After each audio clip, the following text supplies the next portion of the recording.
Now think about the service members who say goodbye, not just for 3 to 4 days, but for 6 months, or for a year, or for more.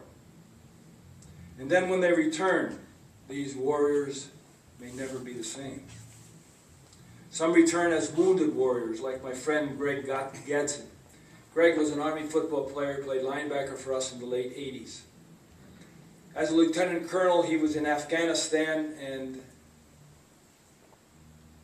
a landmine seriously injured him, so much so that he had to have both legs amputated above the knee. Greg had a great attitude. He came home. He continued to love his troops. He continued to want to stay in the Army. Talk about sacrifice. We don't understand it. Selfless service.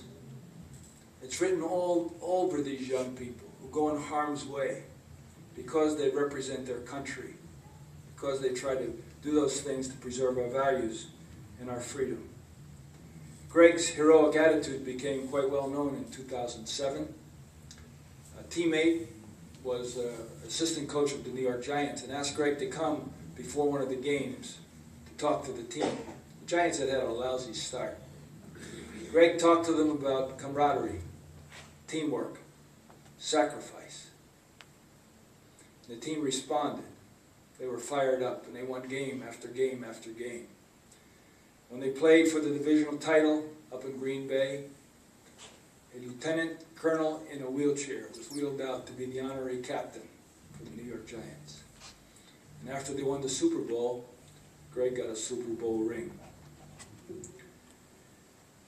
General MacArthur sounded like a theologian when he spoke about sacrifice.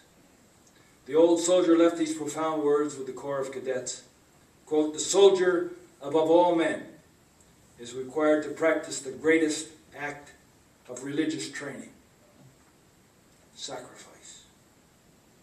In battle and in the face of danger and death, he discloses those divine attributes which his Maker gives when he created man in his own image.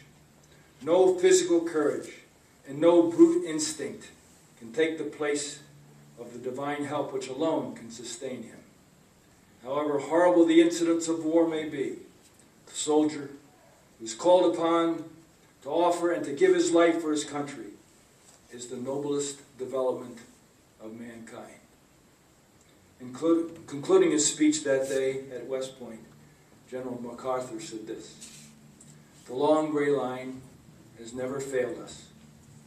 Were you to do so, a million ghosts in olive drab, in brown khaki, in blue and gray would rise from their white crosses, thundering those magic words: duty, honor, country. This does not mean that you are warmongers. On the contrary, the soldier, above all other people, prays for peace. For he must suffer and bear the deepest wounds and scars of war.